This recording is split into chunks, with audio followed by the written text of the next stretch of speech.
welcome.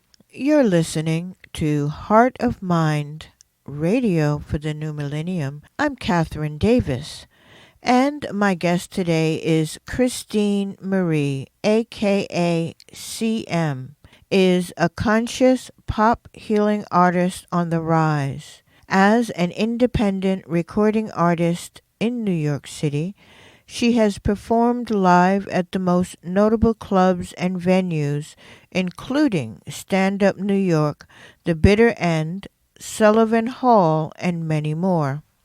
CM also aspires and has touched many with her self-created genre of conscious pop music. CM is releasing her first full-length LP records through her record label Authentic Records and under an umbrella distribution deal, FAMOUS FONTANA Universal, currently working and collaborating with platinum record artist Father MC. Their new music is currently up for placement for the critically acclaimed new television show Godfather of Harlem, second season.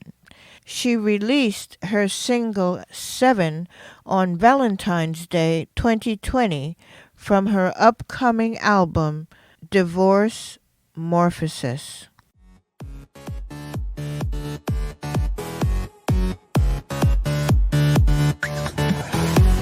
Seven wives, 7 different lives. 7 guys, 21 kisses, good night. 7 wives, 7 different lives. 7 guys, 21 kisses, good night. My world is free, my soul is good, my spirit's inviting. My world is free, my soul is good, my spirit's inviting. My guest today is Christine Marie, and she is joining us to talk about her debut single, 7, as well as the upcoming release of her album. I know that's an old genre word, but we'll talk about that as well. I just want to say hello and welcome, Christine Marie. Welcome back to Heart of Mind. Thank you so much, Kathryn. I'm so grateful to be back. Yeah. And to hear your voice and just be with you. Well, it's wonderful because I have been following your work for quite a long time, and you've been doing music. I don't know, maybe most of your life, but I don't want to give years because I don't want to age either of us, but it's been a while. and and I've seen you perform, and I've seen this evolution of musicality as well as an evolution in your being in terms of your countenance in the world, that connection spiritually, connection to soul. And I would love to share with people that journey. But first, just briefly tell us about your single and tell us about the full album coming out in a couple of weeks.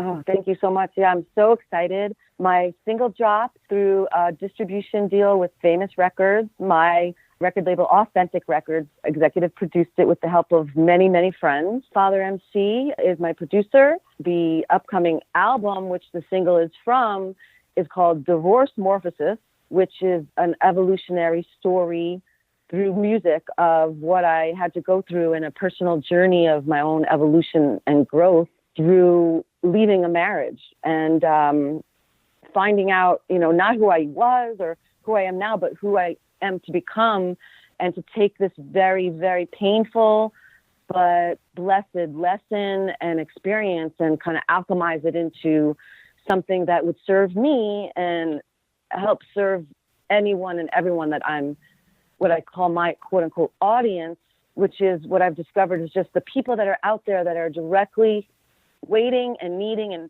and wanting the service that I'm here to provide, that I was born to do. And part of that is my music.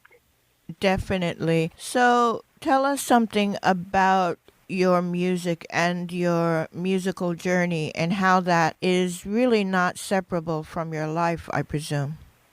Absolutely. And I always ponder how people say, well, it's not business, it's personal, or my career versus my life. I don't understand that or get any of that, because everything I do stems from my mission, which is to raise my own consciousness and help others do the same. And so I started writing poetry when I was 9. I went to SUNY Purchase when I was in college, and the evolution from writing poetry and into creating songs was really interesting. I had to learn and learn the technique first of songwriting, which is different than just poetry, because there's A, B, A format and things like that. And then when I graduated college, I went into the city and I started recording with some producers. And my first producer was Rick Borja. And I just started recording music.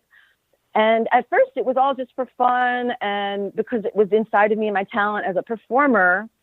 But then when 9/11 came, something happened financially with the business I was doing, and my music was put on hold, and I was drawn into becoming a wellness counselor and nutrition. And then in 2004, I went into healing, and I became an integrative energy healer. And so around about 2006, I was able to kind of put those two together, and I started doing what I call wellness through entertainment, which, kind of just marries everything that I am as a performer and as a spiritual leader and a wellness counselor and a nutritionist. I just put it all together, and I kind of created the genre of pop music called conscious pop. And so the evolution of my vibration and my voice, by first really getting that I really needed to start being serious as a singer. And this just really happened like last year. I was a singer, I was a performance artist, I would record music, and I would be good, and I would be okay. And a lot of people would be like, you need to start really singing professionally, but you have to start working at it. And I started working this year. And so the evolution of my voice started taking me into a different realm, where it was both a singer and a healer and a wellness counselor. And so this genre of pop music came together over the last 5 years, I would say. And then I met Father MC 3 years ago, and I've just been, we recorded over 60 songs. So this year was finally opening for us to get it out there. And now it's out there. So I'm looking to share it with as many people that are needing it. I call it, the medicine for the people. So tell us a little something about, was it Father MC? Yes, Father MC. Mm-hmm. Yeah. Okay, so Father MC is a platinum recording artist from the 90s. He was out he opened the doors for Mary J. Blige, was her first producer. P. Diddy was his backup dancer. There's going to be a movie coming out very shortly about Uptown Records, and he was one of the first leaders at Uptown Records. And now he's my producer. And he's actually, I believe he'll be coming out with his own album right before or right after the Uptown Record movie is coming. Oh, that's very exciting. It gives it more context for me. So tell us about your release, and what are the songs that are going to be in the album that's going to be out in a couple of weeks? Okay, so the release that I just did was 7, and we chose that one. It's an up-tempo dance pop tune, and it's basically about exploring who I really am and how I've kind of held myself back because of my conditioning, and now I'm going to let myself go and, explore all that I am in my own authenticity. So 7 just dropped on the 10th, and the album has 18 songs that we chose. There were about 7 of them from July, and then I recorded about 10 of them over the past. I got here in February, and we recorded 2 songs a day for 5 or 6 days, and then it was done. It was amazing because I remember the first time I got out here, it took me 3 days to do one song, and then we were doing 2 songs in one day, so that was pretty cool. So some of the other songs on the album, one song is called "Song I Sing," and that's about how I go back to the music to deal with what was going on with the heartache and the pain that I went through, and how to utilize that to heal and alchemize a situation that was very painful and quite dark. And so I used what I knew, which was to fall back on my creativity to get through that. Because there were a lot of really, really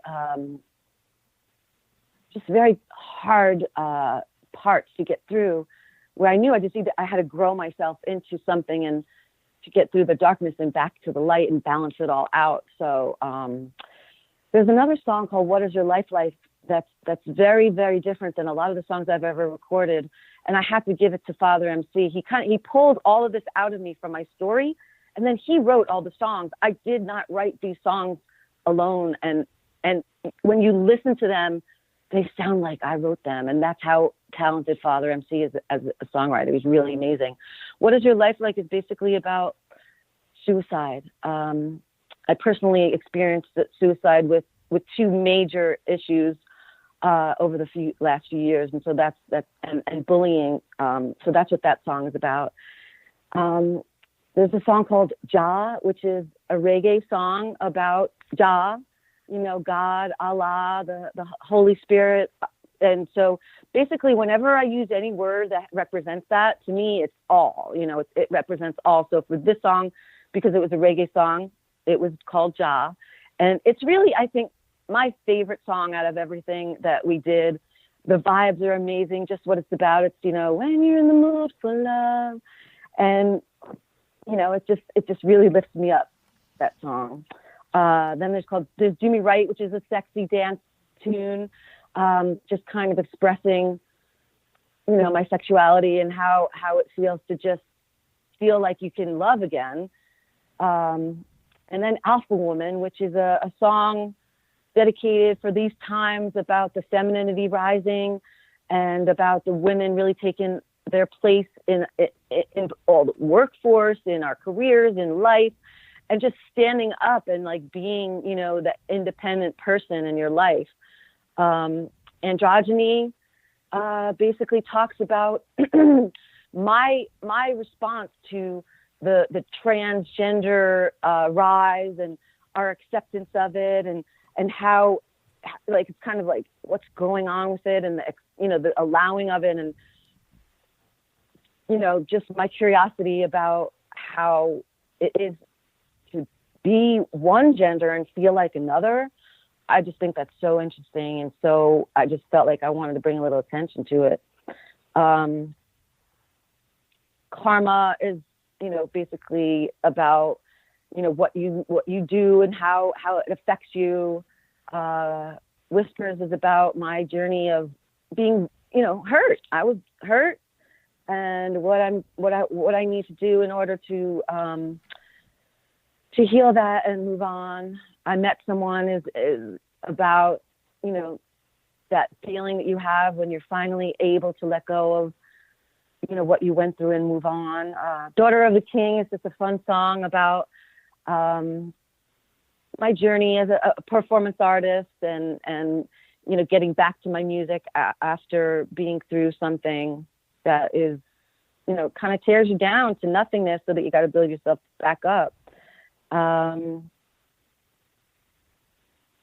Boy Girl is actually we used Madonna's Holiday to be, for the music, and we used the beat, and we just wrote a new song, and it's basically about the freedom to love how you want to love, and kind of exploring bisexuality and polyamory, and the freedom of being, not just being, but knowing and exploring and understanding the limitlessness of your sexuality and your being as a spiritual practice, tantra, things like that. So there's kind of, all over the spectrum of what I was going through during the divorce and the healing and the fall and the rise, and then getting back into my music and using my creativity to express it, versus, how these kind of things can get very, very dark. I'll just say the darkness versus the light, and then just knowing that you can use your creativity to express yourself in a safe way, that you're not hurting yourself or anyone else, and then allow the light to come in through that and balance, to come into balance and wellness, and become whole through that. Yeah, it's an amazing journey as I listen to you describe these songs, and it's almost as if I'm reading an autobiography, and going into all the stories and the heartache and the triumphs of your life experience. And to me, that's very, very relatable because we all experience this, but we're living in a society where we are encouraged to hide anything Right, that feels vulnerable or any time we're right. suffering or unsure. And people just suffer in silence and alone. And it seems to me that your music is just opening up the roof and singing forth this experience that we all can relate to and share. So I think that's very powerful. I suspect that people will be responding to this music very strongly. I thank you so much. I really feel that it's important to be vulnerable and to share and to open up and to raise awareness about the things that we all go through so we can be there for others, to support others. And it was really beautiful because, like I said, this is the first time that I didn't write my own songs in my life. And I gave it up to Father MC, and he really took the time. He got to know me and he almost psychically wrote my songs for me. But there was one element that he had as my mentor and a platinum recording artist that I didn't have. And he basically said, I took your experience and I gave you 80% of it, but then I took 20% for the world because we got to get it out there so that everybody can relate to it. And it was really, really an amazing learning and experience. And for me to be able to give it up to him because I know that it will touch more people. That was not easy for me. He was like, "Go ahead, be an actress. Go ahead, do that. Go ahead." And I was like, "Okay." So, thank you for sharing and for pointing that out because I kind of just like when I did this, I kind of like imagined myself jumping into like one of those water rides, and I was just like, I know this is what I got to do. I've always felt like it's my mission to work on a level at this, worldwide so that I could have an impact and help people. And I kind of just like in my own, as a metaphor, just jumped right into a water slide tube. And I'm just letting the flow take me, to the path, to the next, to whatever it has to be in order to fulfill that. And right now, honestly, I've let go of everything. There is nothing like except for this work. And I've been in LA, but I've gone out to dinner once. I haven't really seen any of my friends. I've been in a cocoon in my room, doing my work and going to the studio and coming back and forth, doing my fundraising, doing the business, doing now the promoting. And that's all it is right now for me. And I'm really blessed with the people that have supported me. I'm going to be on the cover of Soul Central magazine for April. I have a 4-page write-up in there, and they're talking about sending me to London to start performing there. Hopefully, with the whole coronavirus and everything, I will be divinely guided and divinely protected so that that the people can get the message and the medicine can get out to the people.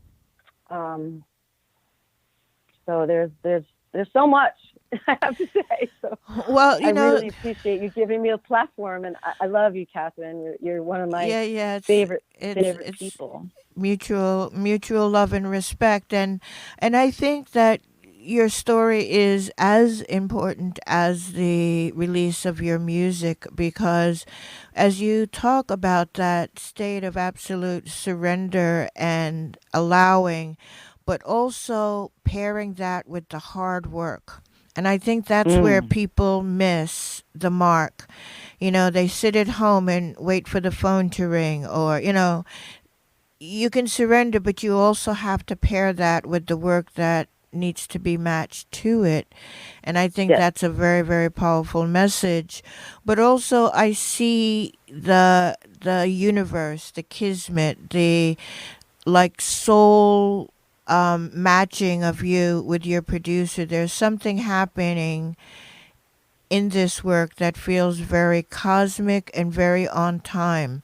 Like you're bringing something to all of us that's coming through you. Mm. And so it's your talent, and your work has brought you to the place where you can deliver that cosmic message. So I think that's really a powerful place to be. Oh, I really, you're so eloquent, and the way that you say it, it gives me chills, and I just surrender to that. That you see that and feel that, and I'm very humbled and grateful to share that with you and your audience and the people that need it. Yes, thank you. Yes, it's an honor and a responsibility. That's one of the biggest things that, I was speaking with my therapist, and he was like, "What is the feeling?" And I said, I feel this great sense of responsibility for my talent and for the work and for the planet, and my community and for myself and for my family, and for what is to come. I mean, we have so much going on right now. We have Trump, we have coronavirus, we have Michael Beckwith out there. We have so many dynamic, there's such a dynamic diversity right now happening in the world, and it's how do you kind of like surf the middle line of that yin and yang. You got to surf right on the middle of it and balance yourself out, and allow the light to bring you to your next evolutionary process. I always get stuck. And I'm like, oh gosh, now what? Oh, I can't handle this. No, Christine Marie, you cannot handle it in this incarnation that you are at. But there's always growth. So, all right, what do I have to become to handle this? That's my motto. Whenever I'm like, I can't handle it. So that's not one of the things that personal growth and development is just such a huge part of my life. I'm not perfect. I still get reactive. I still have that ego to deal with. I know when I'm in my ego, at least right now, I know that the ego part of me, I know I'll always apologize. I'll come back. I learned a little while ago, the master is not about the one who can stay present forever. Some of you can. I'm not a master yet. But I'm working every day for that presence and to get back to presence. That's what it's about, because a lot of people are just, don't give up. You have a reactive moment. Okay, forgive yourself and practice. I have a few different exercises that I use to be able to become more present and allow to expand my consciousness. One of them I'll share, because maybe some people are having some anxiety, is to use the numbers and count backwards. If you use the numbers from 50 and you see 50, 49, 48, 47, 46, you exercise your psychic muscle. It helps you to be in charge of what you're thinking. And I started that about 10 or 15 years ago, and I increased it about 10 years ago, and I increased it even more about 5 years ago. And I just kept doing that, and that really helped me to be able to create space between the thoughts I'm having and the physical reality of what's really happening and what's here. And over time, it helped me to realize, wow, that's my mind telling me that. That's not really happening. And then over time, I was able to not even have that happening anymore. It was more just quiet. So then I started going to the next level, which was just meditating on the 5 feet around me and shifting from thought to sensory perception and listening and really listening. And there were some people that really helped me with this. My mentor, Zanomi, and also Esther Hicks, she was saying, just listen, let the cork float up. And so just very often when I'm in an anxiety state now, I just listen to the sounds. Just put my attention on sound and listen. And that brings me back to presence. For me, like for Eckhart Tolle, he has the portholes. There's many portholes, your 5 senses. What I did was I did experiments to figure out which one was the best for me. And for me, it's listening. Some people feel that it's touch. Some people feel that it's your sense of smell.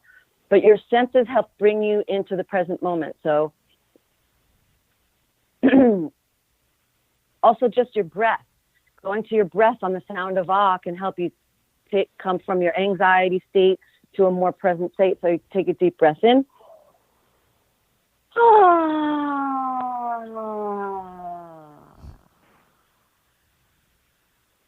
And 3 of those, my teacher, Robert Baker, helped me learn that back in 2004. These are some of the things that I help my clients with when I'm seeing clients. As I've said right now, I've dropped everything that I'm doing and I'm just here working on my music and focusing on that.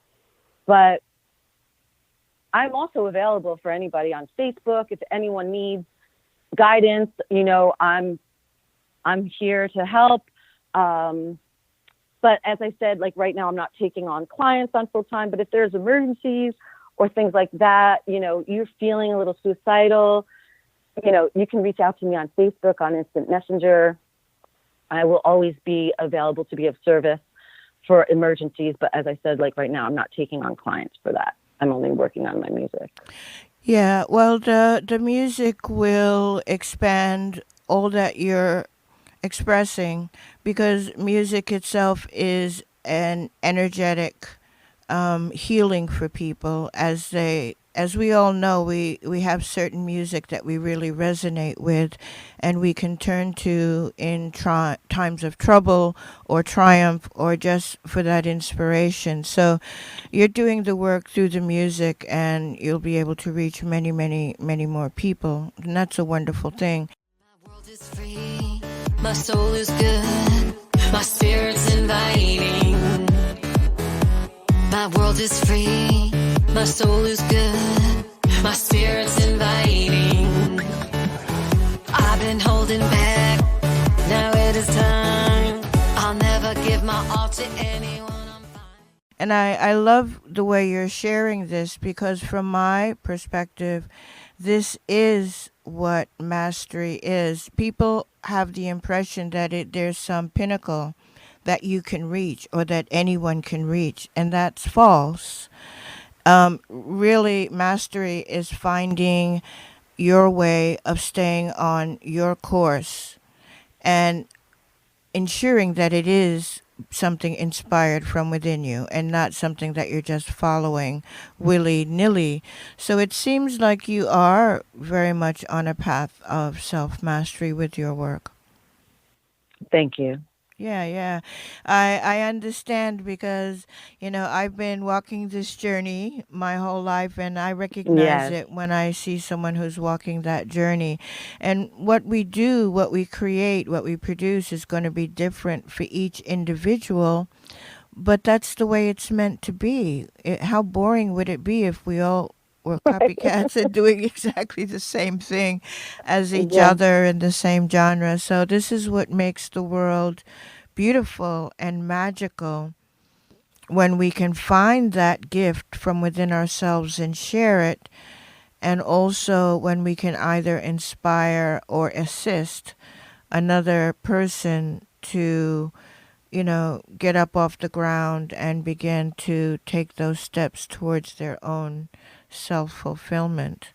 I don't think it's something we can do for people, but we can certainly inspire people to do it for themselves. Yeah, So, I have a whole downloaded concert series that is about, it's a healing concert, and basically using light, sound,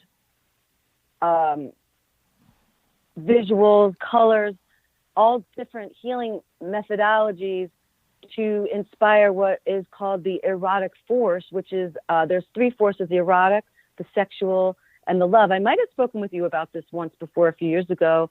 The erotic force is that which, it's like it gets you up to do that which you love, which is the sexual force, which is the creative force. And then the love force just is, it holds space for all of it. And so 10 years ago, I was downloaded with some of the concepts and ideas for this mass concert series going around the world that would stop in every city, create a healing wellness village, get everyone signed up, and then move on to the next. I'm kind of simplifying it a little bit right now, but there's, especially in the wake of this whole scare of the coronavirus where everyone's shutting things down, and I'm saying, okay, it's time for this right now. It's quite interesting to me, the timing. But it's been inside of me for over 10 years, and I have it's all written, it's all done, and it's just the timing of the evolution of my own soul, I believe, and the timing for the planet that it'll be launched. And so I was doing some DNA healing and going to get really back into that to get the exact information so that we'll know exactly where to go and what to do and how to set that up. But what you said about being an inspiration for that, yes, absolutely. That's the work. That's the messages that I'm getting about what I'm here to do, and the purpose for the work that is happening, coming through me. Yeah. Well, that's wonderful. It's that work it's like I guess a birthing, and Yes. but it's like the birthing took place inside over the duration of your life, so it's coming out full grown at this time. So that's pretty amazing the way that can happen. So let everybody know how they can connect with your music and how they can get it. Well, I'm worldwide on any platform, any streaming. Right now, I've been, just promoting it through iTunes. There's a link on my Facebook page. So you can get it through that. I'm also non-exclusive with my record label, so I'm probably going to put some links out on my own pages. I haven't created them yet. I've been so busy just working on the music itself, so I'm in promotion mode right now. And so right now through iTunes, like I said, any platform that you can buy digital music, we're in a contest to have 50,000 downloads, because then I will be getting a little bit more attention from the record label. So I have never really been a salesperson before, but please go and buy my single. Please buy my record so I can do more work. I'm not used to saying that, but I'm getting used to it, because really that's the way to get the attention that I'm going to need in order to continue doing the work. Well, I think it's really important because, especially nowadays, it's very, very difficult for performance artists to benefit from their own work, because it's so easy to grab things digitally. Right. So true. And it's a real challenge. And so I want to challenge people who are listening to actually support the artists and go and get a legitimate paid for download of the music. And we need to protect our artists, because, hey, you guys, we all need to eat, we all need to pay rent. Absolutely. We all need to survive. And when you have someone such as yourself and many, many others who are dedicating their time, energy, creativity, and resources, it takes resources to create this kind of thing. Yeah. We need to understand that it's important to support it. I have other friends who have just about retreated from the music world because they can't sustain their life, and Right. amazing artists. And I think that Right. the population has a responsibility to take care of those who come into our midst and have something powerful to share. I think that that's a responsibility that we all need to take on. So I would really encourage that. And for your work and for any artist's work, really, we have to be able to support our artists. And even now, as you say, as we're coming upon this time of having to be quarantined, or even if not officially being concerned about being in crowds, well, who's going to suffer? The performance artists, the bands, the musicians, the actors, everybody who's out there pouring their life onto the stage is going to be cut off and will suffer if we don't find ways to support arts at this Right. time. So I think it's really, really important that we do that. Thank you so much for that. And in saying that, I'd love to give a shout out to some of the people who have been supporting me, like Andrew Cohen. I wouldn't even know you if it wasn't for him. So thank you, Andrew. Some of my backers, like Darcy Hewitt and Grant McCrae, and some of the people that have really, my cousin Philip, my cousin Joni, that have really just like poured their money into me, into what I'm doing, and into this project. I just want to say thank you, thank you, thank you. And it's really my ex-husband, who we've gone through so much with, Christopher Gentili. I know that we're in a weird place right now, but you did support a lot of this, and I can't like just not mention it because of what the state that we're in right now. I want to thank you very much for everything you have done to get me to this place, and anyone that has done anything for me. When you were saying about, the artists have to eat and things like that, yes, but my main thing is I want to sell my records so I can pay back all the people that have supported me on my journey. A lot of investors and backers and family and friends. Yes, I want to have all the nice things that come with being a best-selling artist, but my main focus right now is I got to sell these records to pay back the people who supported me, and that's my number one focus. So thank you so much for mentioning that, because it's so important to support the arts. I mean, that's our soul. That's who we are. I just finally really became 100% artist this year. I was always on the outskirts doing my music, and it was always fun. But this year I gave it all up, and I just became an artist. And to be an artist, much respect goes out there as an artist to other artists, and do your due and do the due and pay your dues, because people need it.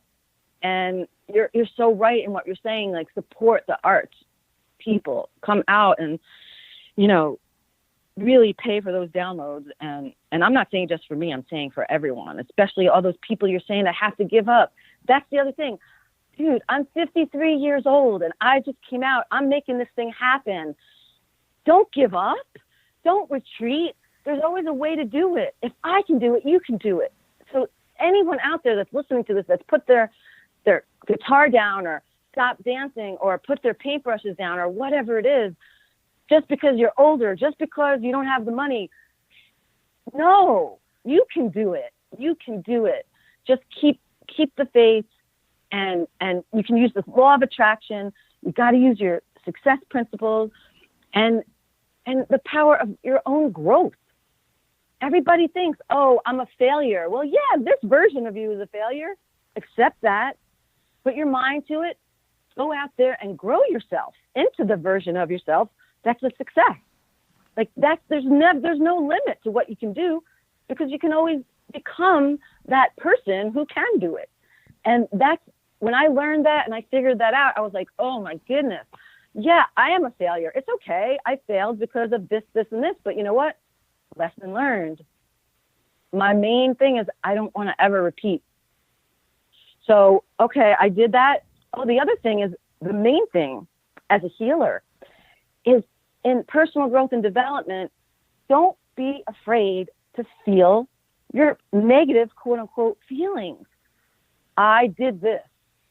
Okay, sometimes you feel shame.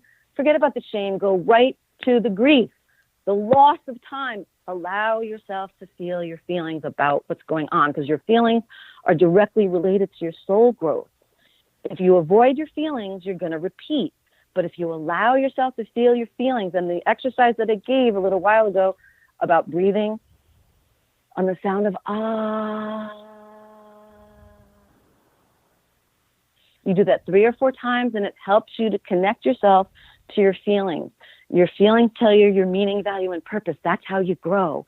So you feel your feelings, you be honest with yourself about what you're doing, you accept your failures, you allow your failures, because your failures lead you to your successes if you allow yourself to grow. Excellent advice. Excellent advice. And so we're going to be reaching the end of our talk here in just a few moments, and I wanted to give you a moment to remind folks about the release of 7. So the release of 7 was out on March 10th, And what I found, if you Google Christine Marie on iTunes, it'll pop up right there. So that's how you can find it. And so we're going to be promoting. And I just hope you enjoy it. And like I said, dance, relax, have fun, and, you know, let yourself be and just give it up to your inner child and listen to the song and let yourself just dance and move and have fun. Excellent. And in 2 weeks, the name of the album again? Divorce Morphesis. And it'll be out mid-April. Excellent. Well, thank you so much, Christine, for joining me and having this talk. It's been a lot of fun. Thank you so much. I appreciate it. You're very welcome. From the bottom of my heart. Yeah. Heart and mind. Heart and mind. Okay, bye-bye for now. Namaste. Namaste.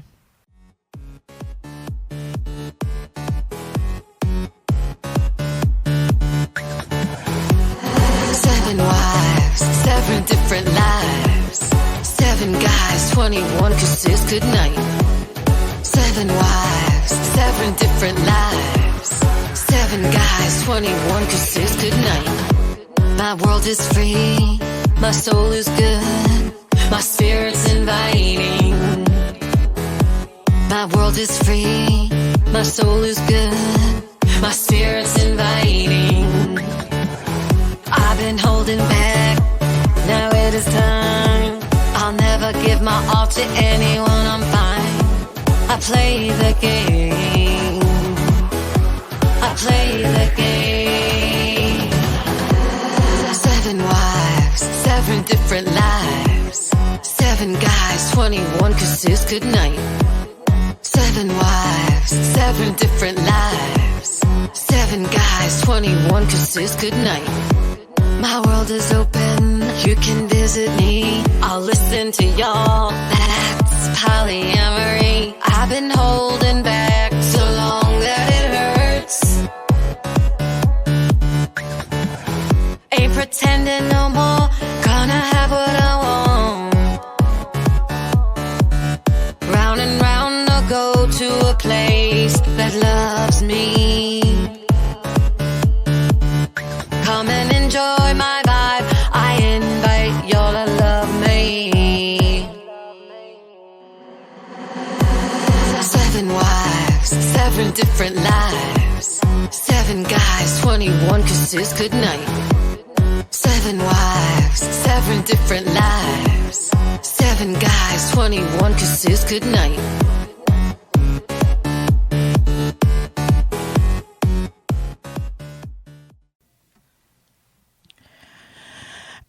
And that was the debut of Christine Marie, a.k.a. CM, and her new release, 7. Check out the website, prn.fm, Heart of Mind Radio archive page, and you will get a link to Christine's work on iTunes. And once you get there to iTunes, you'll find so much more that you can explore with regard to her music. I also wanted to invite you to tune in again every Saturday at 6 p.m. We're also on WBAI Radio on Friday mornings at 11 a.m. and podcasts where you can find on whatever delivery service that has podcasts. Anyway, it's Heart of Mind Radio for the New Millennium. I'm Kathryn Davis. You can reach me by email at heartofmindradio@gmail.com. The website is heartofmindradio.com. And so it's a bit of a theme. We want you to get in touch, stay in touch, and pay attention to what we're doing, what we're sharing. And if you have an idea, if you have a service, if you have a creative flow, if you've written a book, if you're a practitioner, drop us an email and maybe we can get together right here on the radio. Take good care, and our opening theme is Frog Dancing by David Anthony Clark, and we're going to leave you with another piece of music for contemplation, for slowing down, for having a good evening.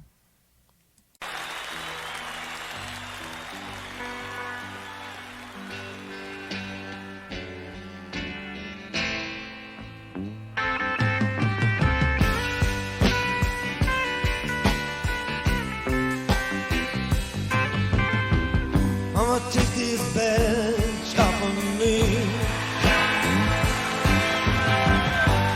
I can't use it anymore. It's getting dark, too dark to see. Feel like I'm knocking on heaven's door. Knock, knock, knocking on heaven's door. Knock, knock, knocking on heaven's door.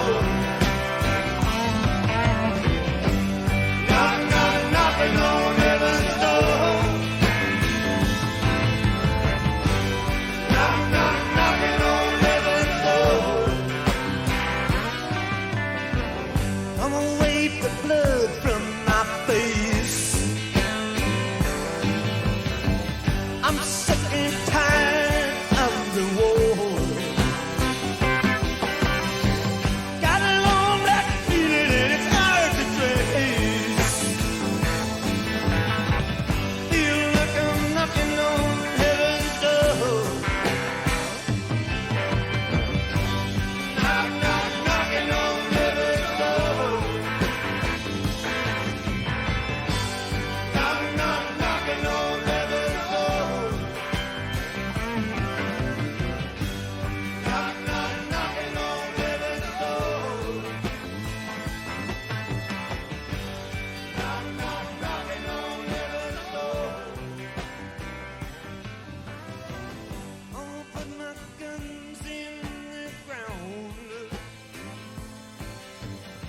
I can't shoot them anymore.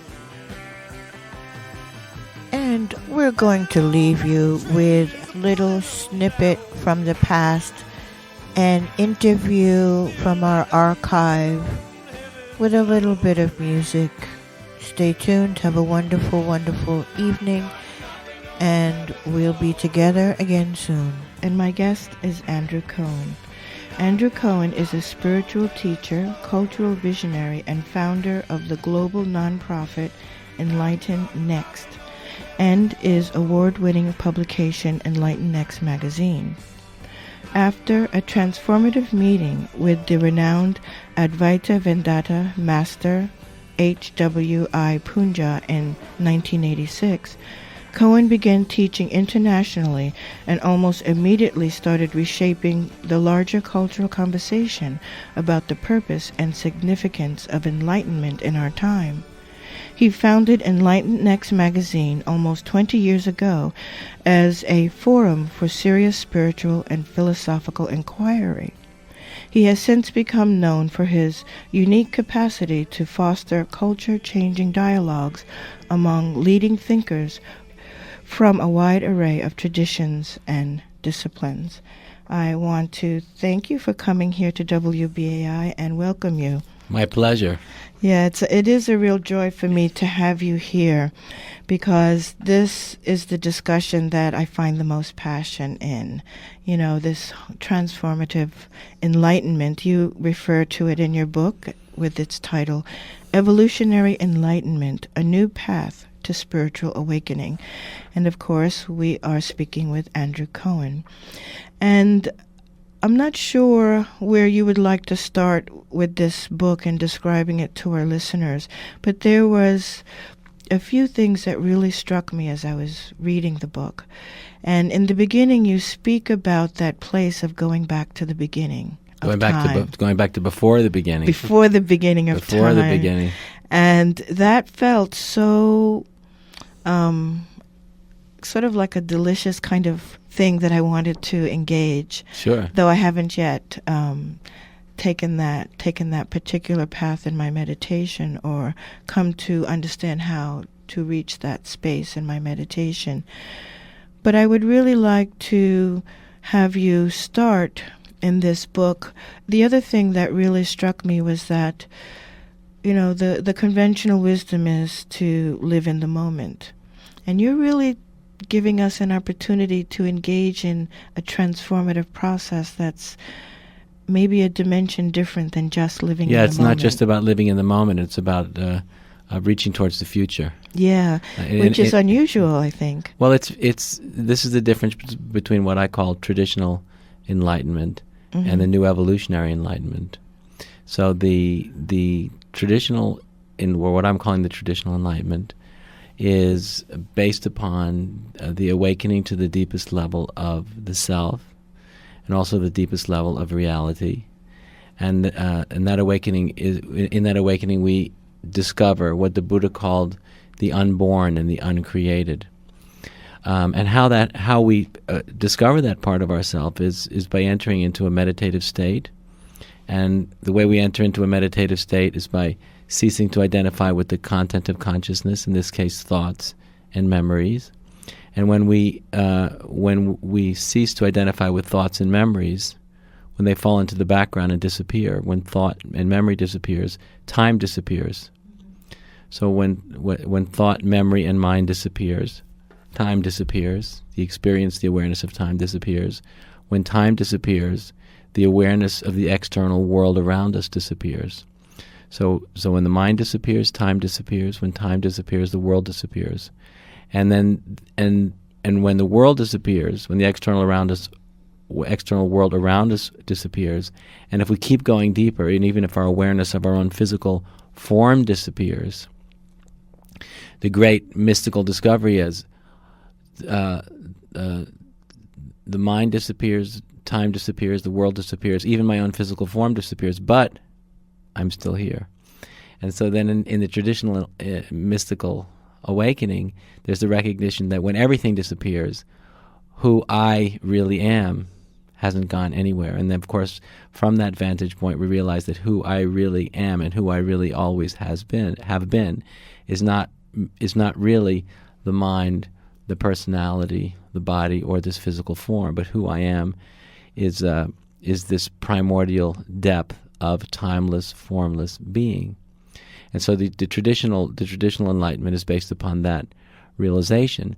But what in evolutionary enlightenment we're using that realization as a jumping off point, and we're saying because in this teaching I relate and I associate this deepest dimension, this deep timeless, formless dimension of reality to the empty void out of which the entire universe, our entire material universe emerged. We remember that 14 billion years ago, something emerged from nothing. That was the big cosmic explosion that gave rise to the evolving universe.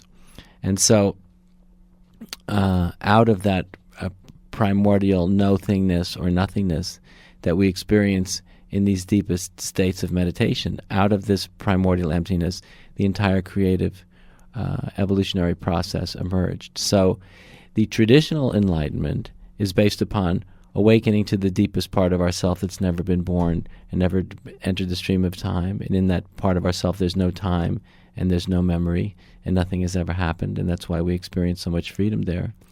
But we also realize that the entire creative process emerged from that primordial nothingness, and I interpret in my teaching the creative process as a desire to exist in time and form.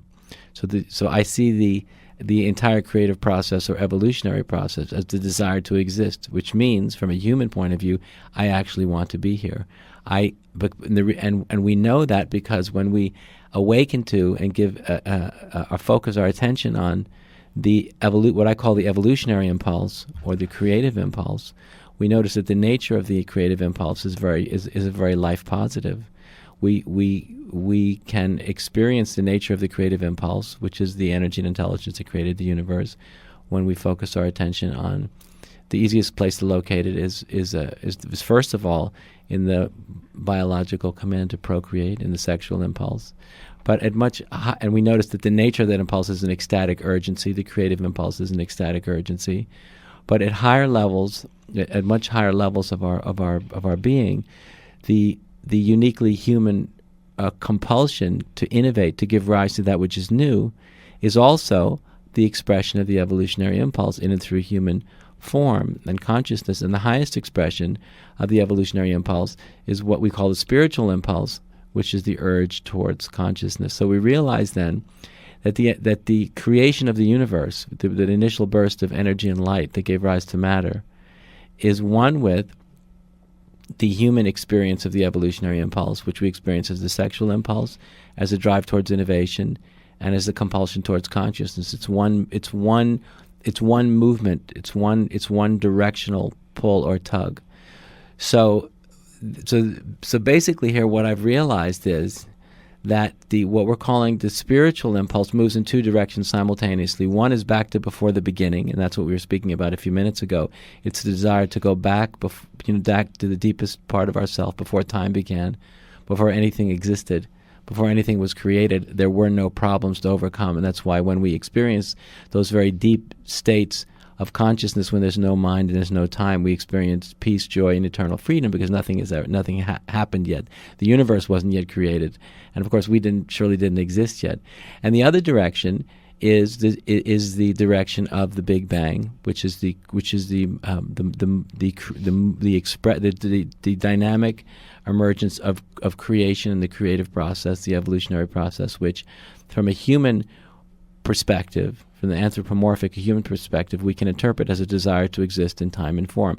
And the human experience of the evolutionary impulse, which we could also say is a God impulse, because who created the universe? God created the universe. But from this point of view, we say God is not a divine being that exists outside of or beyond the process, but that the energy and intelligence that created the universe is inherent in the process. And so we could say that that's that singular impulse that caused all this to happen, that's causing all this to happen, we actually experience at all these three levels of the sexual impulse, as the creative impetus, and as the urge towards consciousness, as an evolutionary impulse. And when we do, the nature of the evolutionary impulse is overwhelmingly positive. It's the experience of an ecstatic urgency, a desire to exist that's absolutely life positive.